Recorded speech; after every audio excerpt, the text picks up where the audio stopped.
My variant host. Hey, everybody. It's been a break. And look, Graham got plastic surgery and he looks like an old man now. Just kidding. This is the grand reveal, everybody. I was promoting that we're going to talk about Loki this week on Week's End, and I decided to invite the father of the biggest Loki superfan I know to talk about it. Welcome back to the show, Mr. Tim Arthur. Hey, nice to be here. Thanks for the invite. Always. That wasn't the intro you were looking for this week, but it was probably more colorful than any of the conference calls you've been on so far. All week long. So Pamela, welcome to the show at Jedi Tigger. So welcome. Thank you. So I wanted to roughly talk about two things today. One, I'm really upset about the way that Warner Brothers is handling everything, but let's save that for the second half of the show. First, I'm so excited to just jump right into talking about Loki. We're 3 episodes in. Everybody was kind of scratching their heads where they were going to go with this series to begin with. And then even when it began, it's sort of this bizarro reality, storyline that people that are used to the swashbuckling sort of Thor movie or, Avengers movie, it's a lot to unpack. It's full of Easter eggs. It's full of a lot of things. So why don't you start out, Pamela, with just where's your head at with this Loki series? Well, I mean, first of all, it's interesting how the 3 series have differed so substantially. WandaVision, very much its own entity. You can't even think that it's in the same universe as Falcon and Winter Soldier. It's that different. Yeah. And before we got started, you were talking about the fact that Loki being the god of mischief, the series approach sort of takes that sort of embraces that, and I think that the most exciting part of the series as a whole is that because he's the god of mischief and the series embraces his unpredictability, you don't really know what's going to happen next. And at the end of last week's episode, when he ran into the portal before it vanished, it was like, okay, what's going to happen? And at the end of this episode, it was like, okay, it's like a roller coaster ride in multiverses or multi-dimensions, I guess I should say. I love how they're just playing off, a big part of the Loki persona in the films has been just, leaning into the egotistical mischief maker and in a really charming way. And I think it's turning that on its head in a bit of how they're playing out how, spoiler alert, there's a bunch of multiverses and there's a bunch of Lokis, and every one of them think that they're the most important one or the smartest one or the most powerful one, right? Yeah. Plus, from the jump, like you said, the whole persona in the first episode, how when he's on trial and whatnot, they're trying to convict him, and he's like, "What are you talking about? This is what I do. This is I'm the god of mischief. This is expected. How am I?" I just love the take that they have on it. It takes itself very seriously, yet it's unconventional in so many ways. I was, like I said before, I was really pleasantly surprised, going from the, the original sequence of, where they were with the Avengers and the, well, and so it picks off from that totally. So it's like the divergence coming right out of Endgame, which is interesting. Yeah. Yes. Which is actually, I was just going to say, what was actually one of the interesting parts about it is you have to remind yourself, this is not Infinity War Loki. Right. This is a different Loki. He's still kind of in that I love, hate my brother. I just recently found out about the whole, I'm adopted thing. So you have to kind of remind yourself that he's a little bit more jerky than we kind of got used to toward the end of Ragnarok. Right. Yeah, I mean, he's learning about that through reading and this is, by the way, everybody, if you haven't watched and you want to, Major spoilers. do not listen to this show because he's reading these files in the basement of the Marriott Marquis in Atlanta, Georgia, apparently, and finding out some really shocking things from a typewriter. You know what I mean? Like, so that's the charming part of this too. Like, and this is a complete. I'm going to diverge on a tangent and be like stream of consciousness on this show because it's been one of these weeks. But Tim and I go to Dragon Con. Pamela, have you ever been to Dragon Con, or is that? I usually work at Dragon Con. Oh, wow. Okay. So we got to talk because we're hatching a whole plan for. That's why I left at the Marriott Marquis this year. Yeah. But things like that, I think are a nod and a wink. I love all the retro tech, all of the vibe and the aesthetic of the show. And you're right. Like you said, Pamela, like it's completely different than the other series. And you had the sitcom, amazing like transformation of the sitcom sort of trope with WandaVision, but twisted that on its head with this whole like it was inside her head. And then I appreciated, I don't know about you both, but I appreciated the grittiness of Falcon and Winter Soldier. Oh, loved it.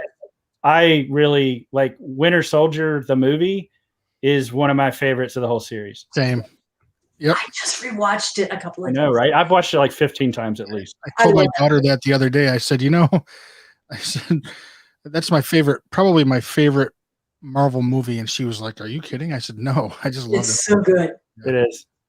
And so that's what's exciting about this. One other thing I noticed is, it's not an observation. It's more of me just not being, I guess, as cool of a comic book nerd with Marvel that I thought I was, but I'm not familiar with the Time Lords thing.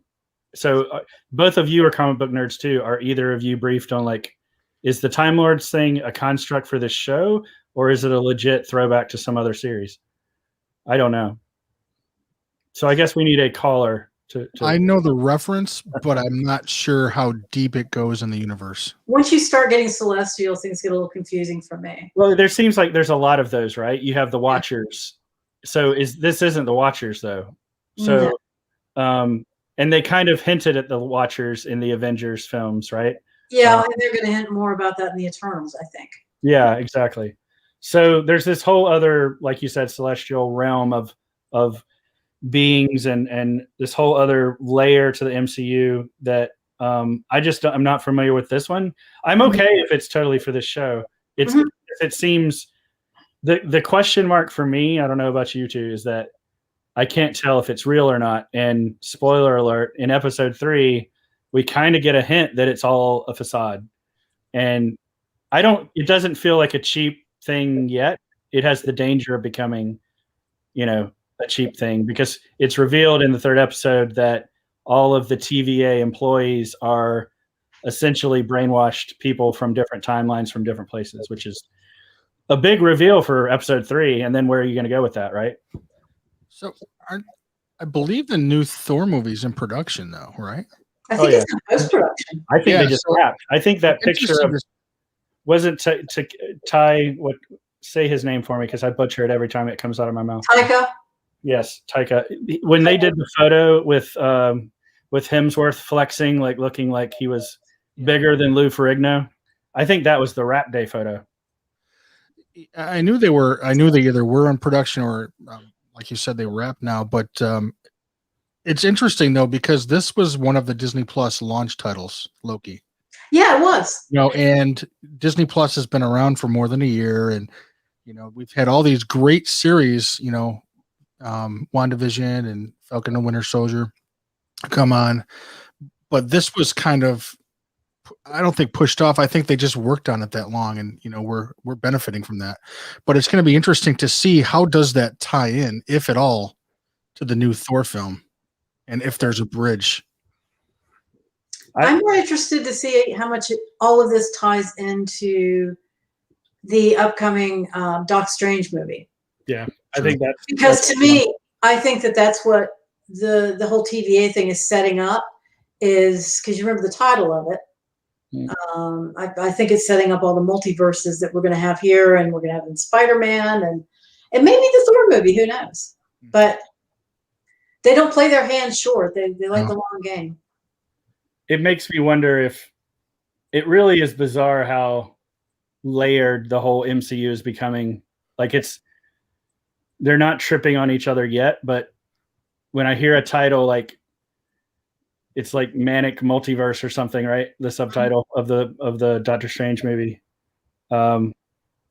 It's just getting really, really complicated. Like that's my devil's advocate kind of cringe a little bit on this, but I still am loving every minute just because they do such a good job with the character development and the richness of like building relationships within these bizarre circumstances. That's actually one of the reasons why I like Loki so much, is because I thought that people really got into Loki and Thor because Chris Hemsworth and Tom Hiddleston have such a great rapport. And I was, especially in the first episode, when Owen Wilson and his character's name I just completely forgot. Mobius, yes. How can I forget that? That's such a great name. And his jet skis. But when Mobius and Loki are talking, it sounds so conversational. It feels all ad-libbed. Yeah. Because it's just so easy flowing. It's just dare I say Tarantino-esque in a way, a little bit. I mean, that's a really good analogy. And that's what I love. I kind of was scratching my head at like the casting of Owen Wilson, because I really don't want these Disney Plus series to be like the corny offshoot or the Gee Whiz kind of stuff, but they're managing to do it in a way that's fun, but not flying off the rails so much. Kevin Feige's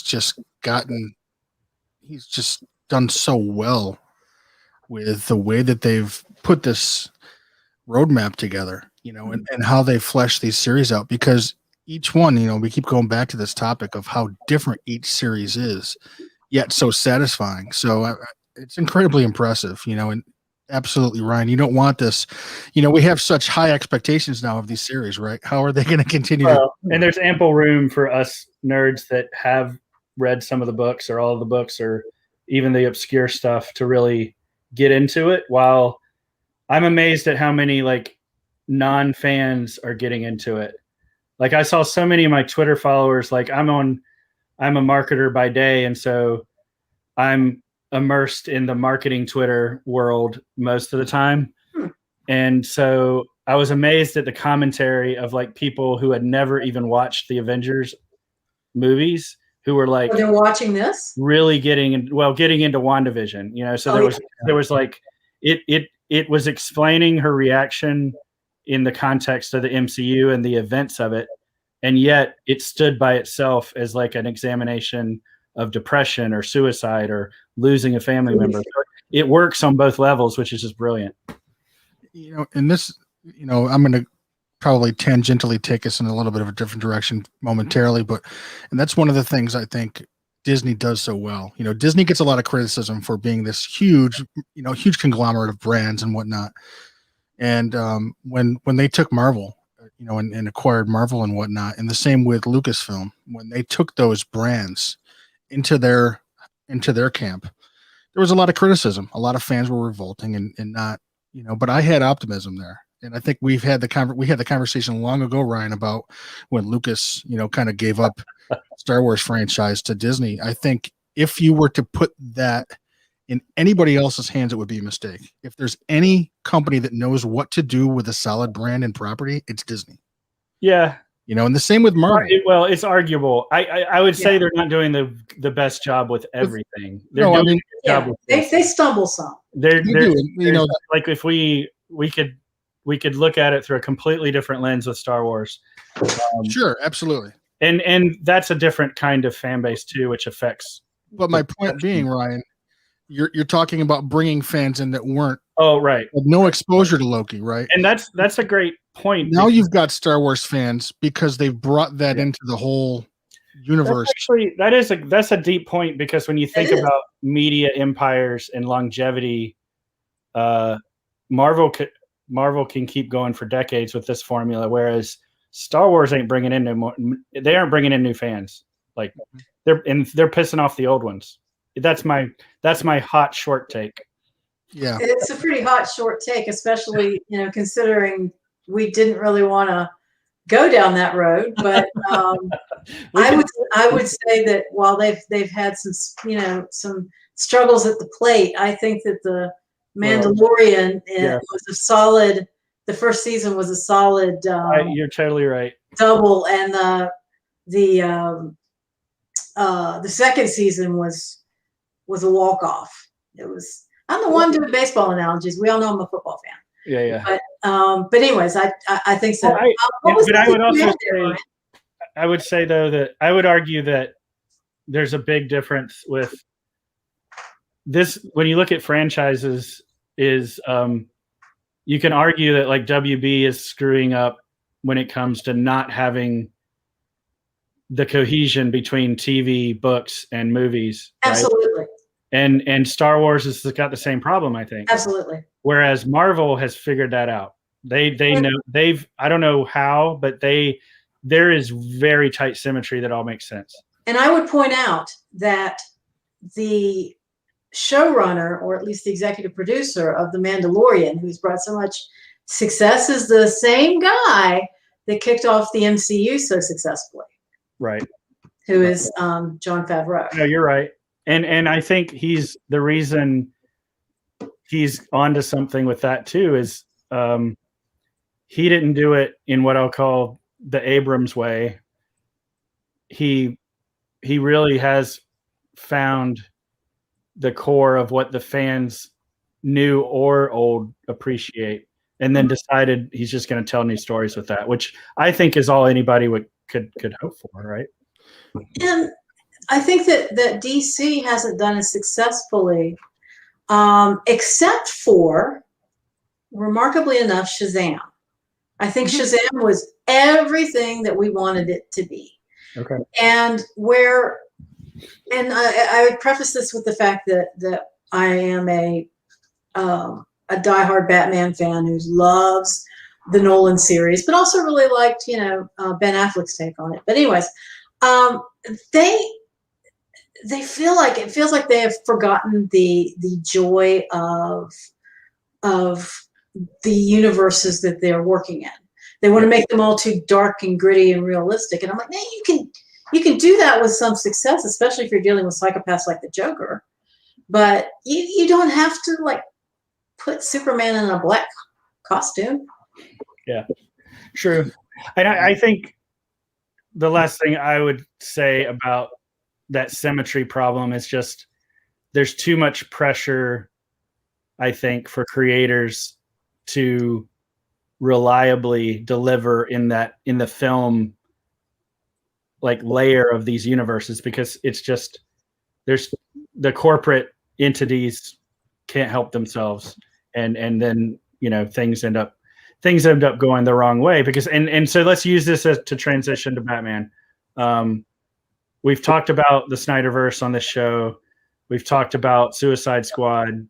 We've talked about a lot of these properties that we like that are newer, and our love for the older stuff too. But I would say I would like the corporate people to get out of the way with WB, because I feel like they have a good thing going with The Flash.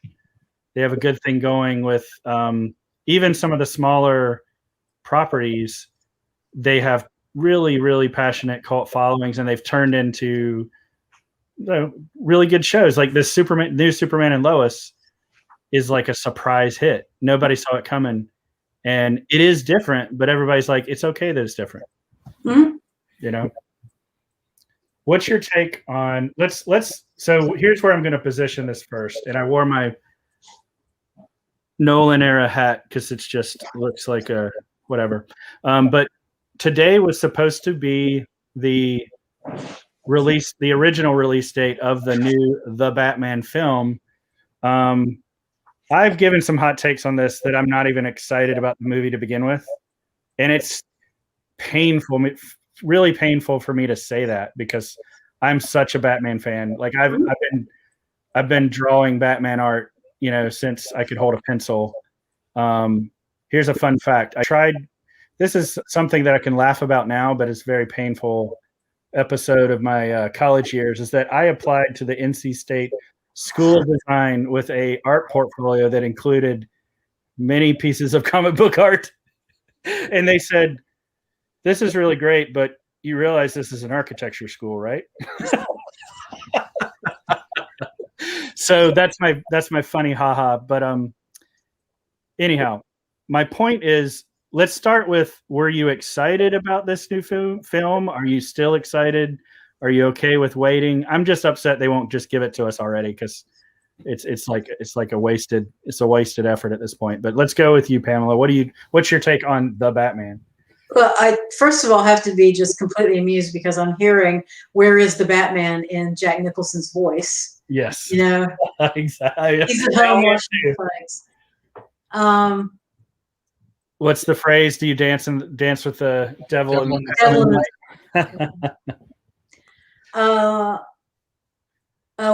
could do a whole show about that movie. Oh, I know. You're right. Yeah. So, first of all, no, I'm not excited about it. As I said before we got started, I actually really, really liked Ben Affleck's take on it. He's older. That was new. I thought his interactions with Jeremy Irons as Alfred were fabulous. Sassy Alfred, loved it, and kind of took that thing that Michael Caine had done and amped it up. But it's if you factor in what I call the Heath Ledger effect, which is don't underestimate what someone can do with a character before they actually show you. Yeah. I was like, okay, I'll see. I know that Pattinson's a good actor, so I'll see, even if he took Ben Affleck's job. But excited about it? No, because I have concerns about what's going on with the DCU to begin with, because I thought the last 10 minutes of Snyder's Justice League cut were abominable. So, all right. Sorry. That's okay. I think the whole point of that was to entertain and confuse and make people talk about it, because he put in way too much when he went back to it. But I'm glad you said that. So now we're 2 against Pattinson. But here's the thing. I want to show you before you give your. I heard Pattinson. That's funny. I want to show a blast from the past here. I've got a photo, and I just learned when we were talking in the green room before the show that Pamela, you have a tie to Dragon Con, but I gotta show this. Oh yeah. That's I think this is from Dragon Con 2013. Wow. Mutants against Batfleck. And this was before the first, Batman v Superman came out. Yeah. This was like that year before, when everybody was like revolting over Batfleck. Like, how dare you put this non-serious frat boy from Boston into the Bruce Wayne, right? But I agree. I was one of those guys too. I was really, really worried, was not wanting to see it, and then was won over. I like Batfleck a lot. Mm-hmm. So what's your take, Tim? I like Ben Affleck as Batman. I personally thought he did a great job. I think the film, the most recent film, Justice League, would have been better if we, and I'm just gonna throw it out there. Not a fan of the Aquaman comic at all. Not a fan of the character. You just don't want the Justice League to be united? How dare you? No, I know, but I'm just saying, that. Yeah. Can't we have Martian Manhunter? Aside from there we go. Aside from Gal Gadot, I think her and Ben were the strong, and even Henry Cavill, is super. I like him as Superman too, but I'm just not buying Aquaman, and once again. I think there's been several missteps in the DC universe, as a whole, is what I'll say. Aqua bro. Wonder Woman 1984 or whatever, 1989 or whatever. It just the first film, loved it, thought it was brilliant. And I just they can't find. They haven't been able to take the pieces of the universe that succeed and continue in that same vein, is my opinion. I wouldn't, or have the cohesion of like going. In reference to the new film with Robert Pattinson, I wouldn't say I'm excited. I'll definitely watch it. Yeah, sure. And I don't know. The other thing that to remember here is it's been said that the new Batman film is another multiverse. Mm-hmm. So it is another Earth. Oh, right. How could I have forgotten? And so I think that's a cheap move, though, because we know that films take 5 years to make, market, go to the film, come to DVD, and then come full circle to the next one, usually. Especially comic book films. I feel like it's a waste. It's wasted time to essentially take an Elseworld comic book story and put it on film. That's what makes me upset about it. So I'll throw this polarizing statement out there and just say that, in my opinion, Zack Snyder should stick to making zombie films. Okay. Because you and I can be friends, outside of the Romero films, I think his Day of the Dead or Dawn of the Dead, excuse me, 2004 was incredible. Right. And I like Army of the Dead too. I loved it. Did you like Watchmen? It was okay. I liked it. The series was phenomenal. Yeah, the series is much better than the movie. Yeah. The series is artwork. Yeah. I like the film too, but I didn't come with the baggage of like being a huge Watchmen person to begin with, if you know what I'm saying. Yeah. Okay, so you're not a restore the Snyderverse devotee then. Okay. No, in my opinion, if you wanted to bank on a director, in the DC universe to just run it all, it would still be Christopher Nolan. Well, so before Pamela jumps to the screen and grabs your neck, I just want to say that like there's no chance the Snyderverse is coming back. Like I appreciate the fan campaign.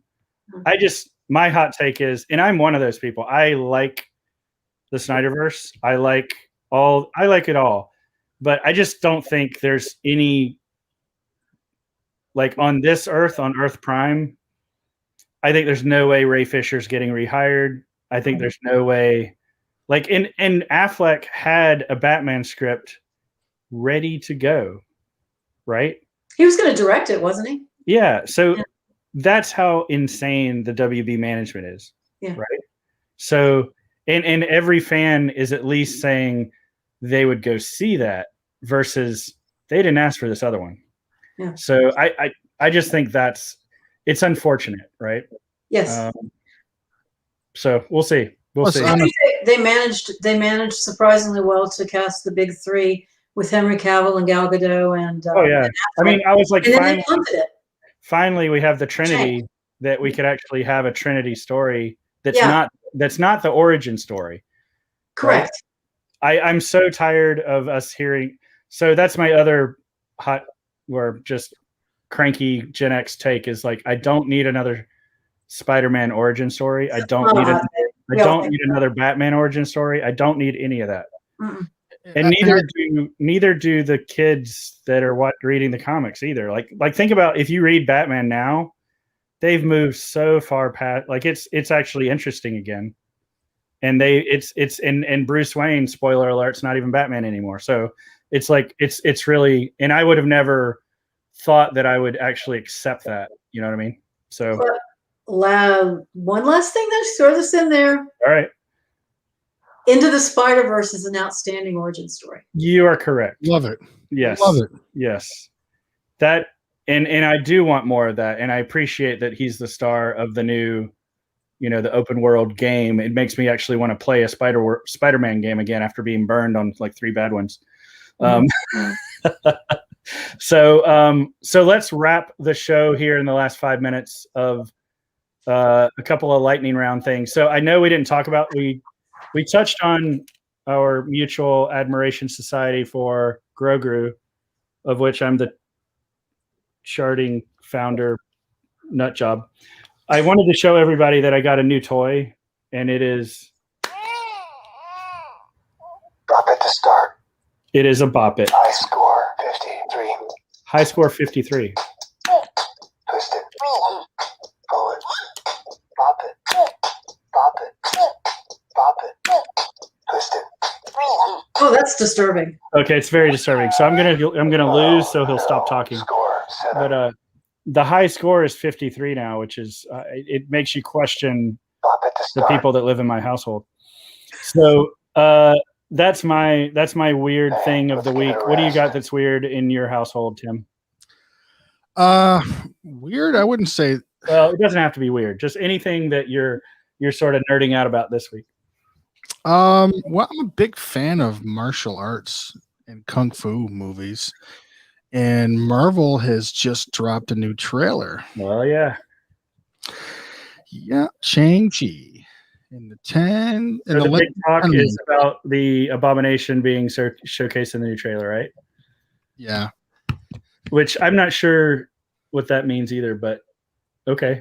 I like that they're taking deep cuts on stuff. Like the Netflix series that are not continuing with Luke Cage and Jessica Jones and Daredevil. Like I loved all those, and it's just I'm mad that like Netflix it's been revealed that it's almost like policy now that Netflix only lets something live 2 seasons. Sorry, and so is the new black, of course. Yeah, which one? Except for a couple of shows, and yes, there was licensing issues and Marvel versus Netflix, but or Disney Plus versus Netflix. They are so good. Those were so good that they could have all had at least one more season to make it really, really come together. At least one more of Defenders. Yeah. But, yeah, you're right. In terms of geeking out, though, I got to say, Ryan, you and I both kind of share the love for the zombie genre, definitely. And I've really been enjoying Black Summer on Netflix. I've not started watching second season yet. I might get into it this week. I just love how it feels like it could be right now. Right. I just love it. I read the comment that it's kind of like doing all the things that Walking Dead is afraid to do, which is interesting, right? I mean, I don't even know what that means, but I need to find out. Yeah, no kidding. Yeah. Walking Dead isn't very afraid. Right. And so Tim and I did a podcast. You probably can't even find it on the internet anymore. We used to do a podcast about The Walking Dead and talk in depth every week about that show. And so I do like that series, and I like where they're the fresh take for sure. What are you nerding out about right now, Pamela? Right now, oddly enough, speaking of DC and the things that they do right, my husband and I are watching Harley Quinn, the animated series. It's out of its mind crazy. As long as you just go, okay, I'm going to run with it. It's ridiculous fun. And tying into that, of course, I have 2 filmmakers that I would pretty much see anything comic book related that they would make. One of them is the Russo brothers, and the other one is James Gunn. Love him. Yeah. And when they dropped the most recent Suicide Squad trailer this week, I was like, give this to me now. Get in my eyeballs now. I need it. Right. I know. I'm so excited about it too. I'm so glad that James Gunn, they just like took the gloves off and let him go do the deepest of the deep takes on those characters. It seems exciting to me. And I guess it's rated R, right? So it's for the big. We don't have to talk about it because we're running a little long, but I also like that both of those things that happened had there's been a major discussion about obviously Harley Quinn and the whole Batman thing, Catwoman thing, which we won't talk about, but that's the whole thing. But he totally does. Anyway. And then not only did we have that with the Harley Quinn series, but then we had, for like 2 days, people talking about, Superman being in the ICU. I just think it warms my geek heart to see these kind of like ridiculous conversations about these trailers. So I do love it. Yeah, I will it's say, gonna be fun. Speaking of fun, this was great fun. Thank you guys. yeah. Well, thank you so much for like filling in and together forming a super co-host together with me. I also, the last thing I want to say is that like it sounds like Dragon Con is happening in person this year, right? We shall see. And so I'm excited about that. I think I'm trying to find a way to go there. But I'm excited about just live events coming back in general. Music, I've been buying way too many. That's what I've been nerding out about this week is buying too many concert tickets. So that's my thing. So that's the show, folks. Pamela, thank you so much. You can find Pamela. You can find Pamela, everybody, at Jedi Tigger on the Twitters. You can find Mr. Tim Arthur at Tim Arthur, of course. You can find me at the RAB. You can use the hashtag weeksend to comment on the show. We would love to know, when should we have Weeks In happy hours that are live on other days of the week? So that's my question of the week. We'll put it down in the comments below. And thanks for watching, everybody. Talk next time.